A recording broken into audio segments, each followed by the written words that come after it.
Minamahal kong mga kapatid, kay Kristo, maligayang Paskong pagkabuhay po sa inyo lahat. Habang nakapatay ang mga ilaw kanina at tayo nakikinig sa mga kwentong galing sa mga aklat ng Biblia, nang ilan ay mahigit ng 2,000 taon mula nang maisulat, parang naisip ko, alam kaya ng mga nagsulat ng mga kwentong ito, nababasahin pa rin ang isinulat nila more than 2,000 years later.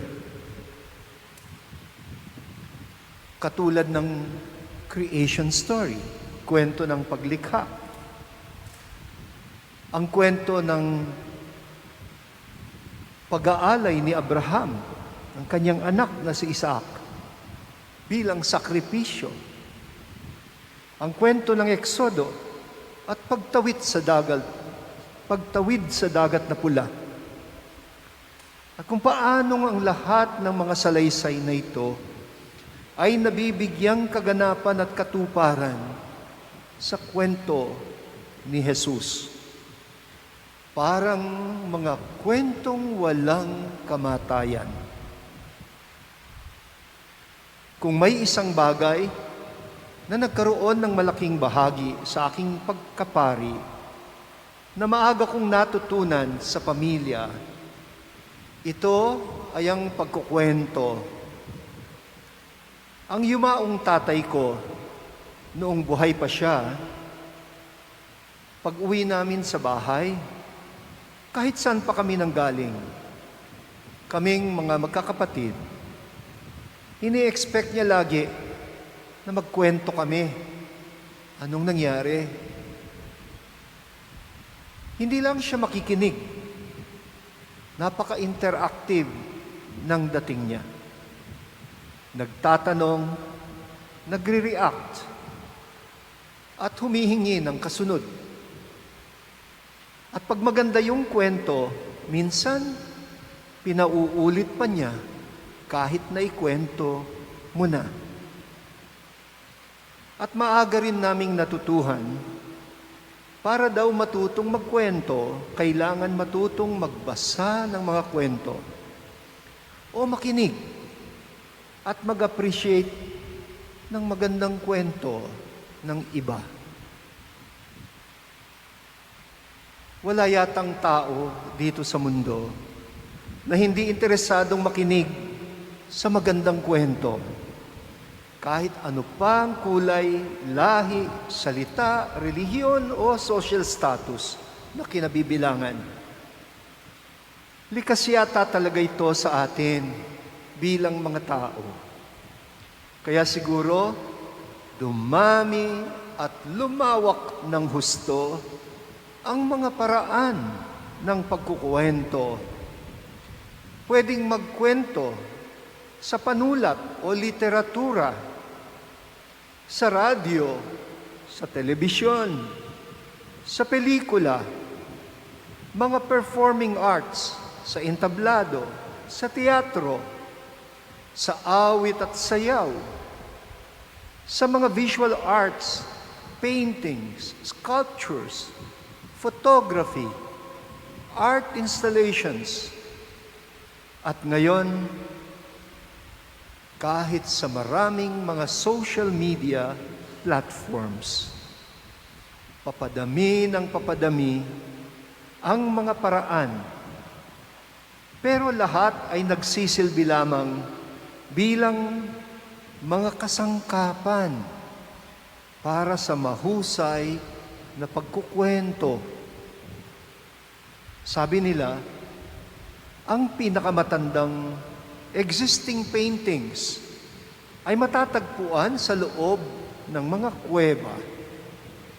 Parang ginamit yata ng mga Stone Age people bilang kanilang mga ancient visual aids para sa kanilang mga kwentuhan, lalo na sa mahabang panahon ng taglamig.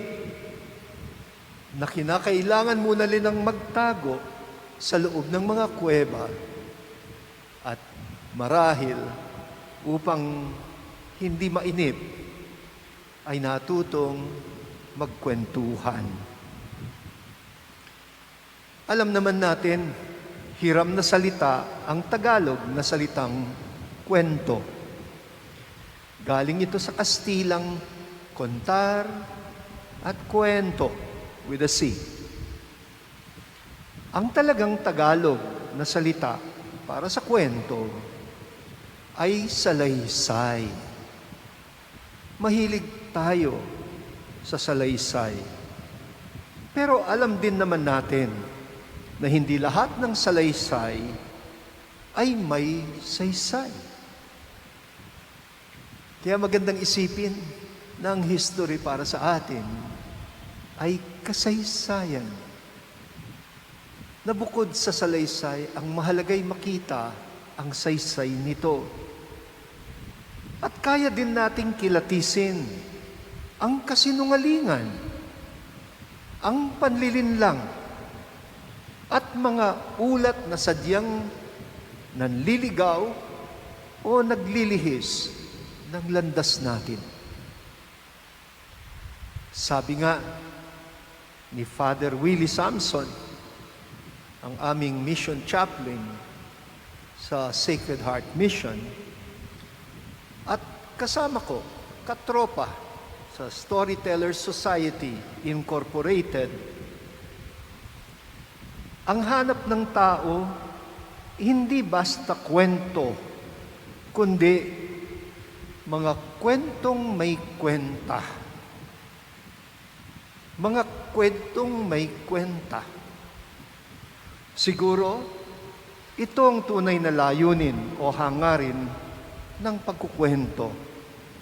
Ang paghahanap ng saysay, ng kwenta, ng kahulugan, sa mga bagay-bagay na nangyayari sa buhay natin.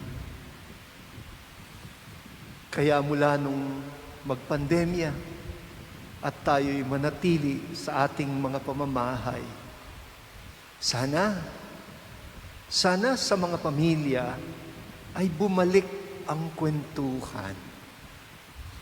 Kahit sa pamamagitan ng Zoom, sana ay mapanatili ng mga mag-anak, ng mga magkakapatid, ng magpapamilya at magkakaibigan ang pagkukwentuhan. Ngunit may pagsisikap na gawing mga kwentong may kwenta. May nabasa akong libro noon tungkol sa unang mga African-American movements na nagtaguyod ng kanilang kalayaan mula sa pagkaalipin. Ipinahayag nila ang kanilang mga hangarin sa mga kanta,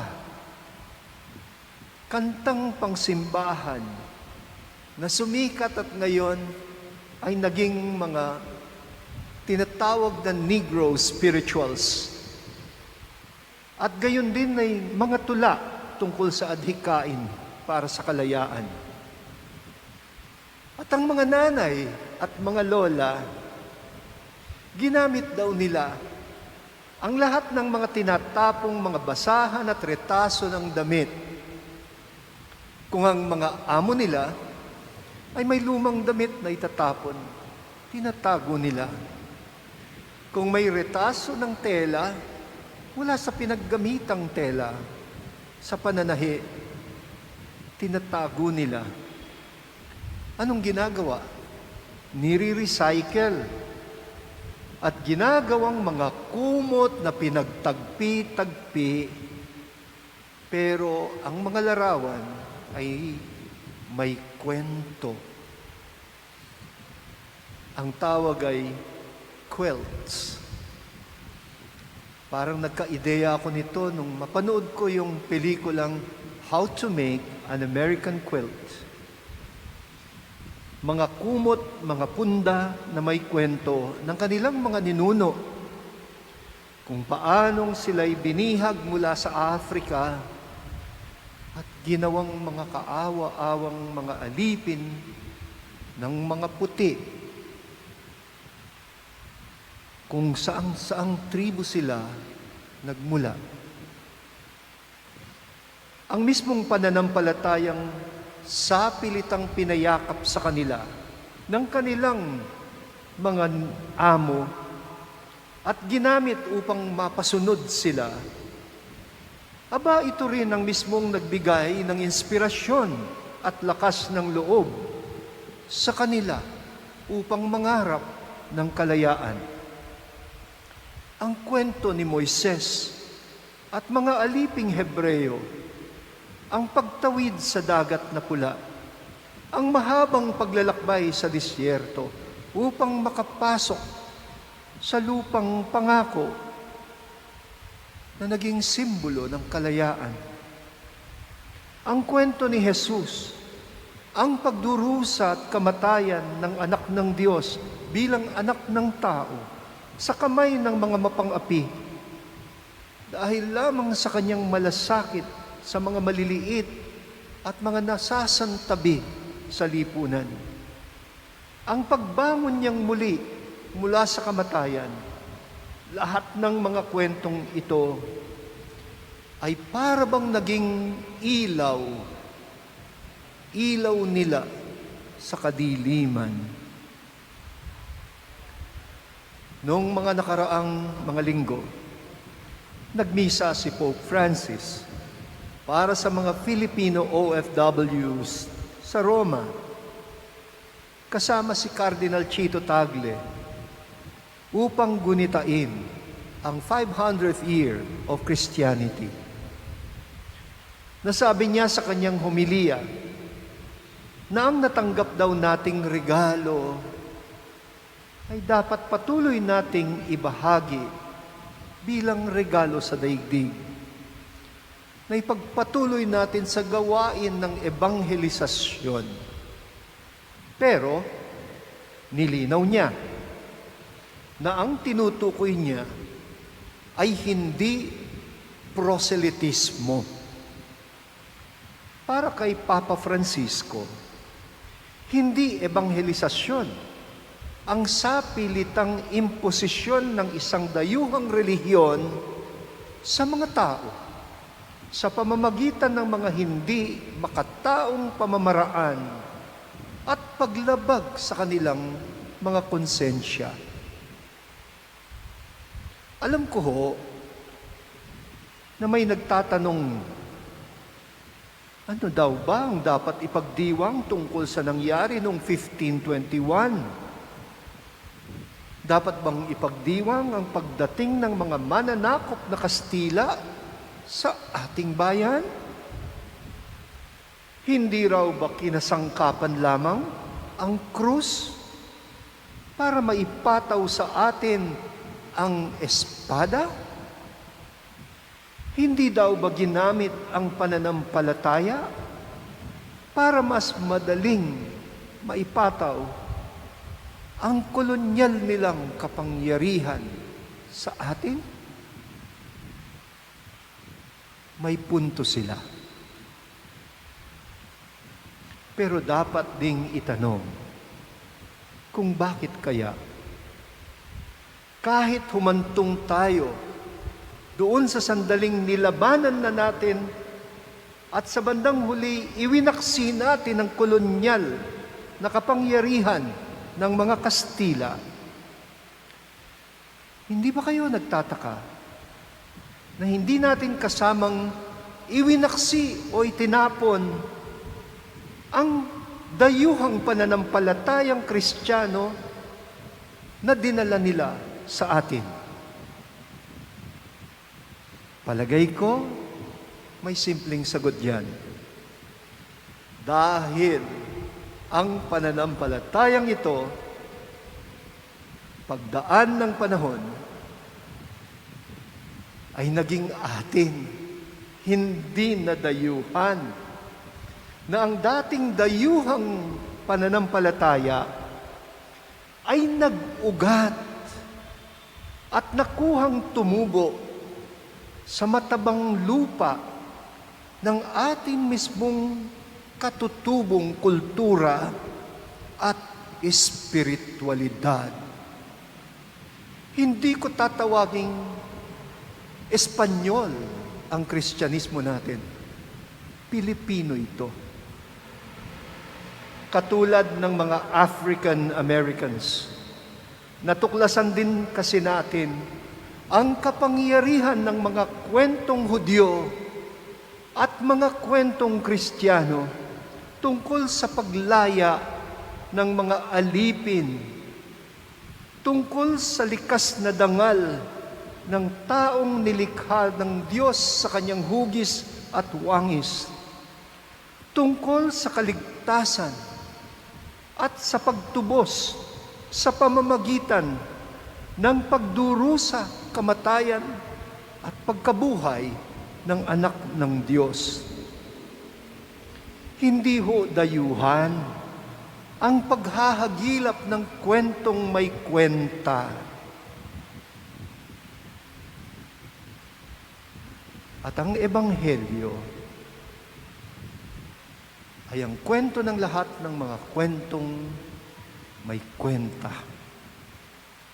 Dahil ito ay good news, mabuting balita na may hatid na kaligayahan, may hatid na kapayapaan, may hatid na kalayaan ng mga anak ng Diyos.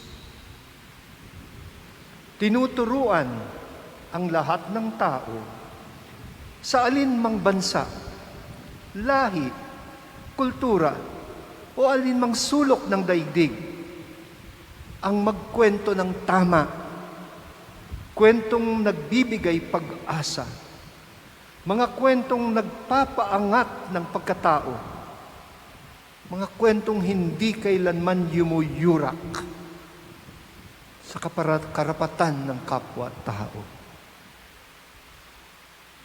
Maraming beses nyo na ho ako narinig na nagkwento tungkol sa naituro sa akin ng kaibigan kong direktor, si Direk Marilu Diaz sa bayan. Isang kwentista sa pamamagitan ng pelikula. Marami siyang binahagi sa amin tungkol sa storytelling. Tandang-tanda ko pa, nasabi niya sa akin noon, there is no story worth telling except the story of redemption. A story is not complete without a proper conclusion or resolution. Yung tinatawag ng mga Pranses na denouement. The challenge, sabi niya, is always how to bring it to a happy ending. And so, sabi niya, I am a believer in happy endings because I am a Christian, sabi niya. And if the story is not yet happy, then it's not yet the end. Ang sabi pa niya, for me, as a storyteller, the story of Jesus remains as the greatest story ever told. A story worth retelling over and over again. Mga kapatid, bukod tanging si Kristo lang ang makapagtuturo sa atin na ikwento ng tama ang mga madidilim na kwento ng buhay natin. Natatandaan ninyo ang dalawang alagad na nanlulumong naglalakbay nang sila'y tumatakas sa Jerusalem patungong Emmaus. Nagkukwentuhan sila, pero walang liwanag. Hanggang natagpuan nila ang hindi kilalang manlalakbay na nakilakad sa kanila, nakinig sa kanila, at nagkwento sa kanila. At sa pamamagitan ng kakaibang salaysay niya, ay nagliyab ang kanilang mga puso, nagliwanag ang kanilang mga isip. Kaya nung hatiin niya ang tinapay, nakilala siya na hindi pala natapos ang kwento sa krus sa Jerusalem. Dahil ang kaibigan nila narito, kasama nilang naglalakbay, buhay, at nagtuturo sa kanila at sa ating lahat na ituloy natin ang pagkukwentuhan. Pagkukwentuhan tungkol sa ating mga buhay, pero idugtong natin sa kwento ni Kristo, kung ibig nating maging kwento ng katubusan at kaligtasan. Amen.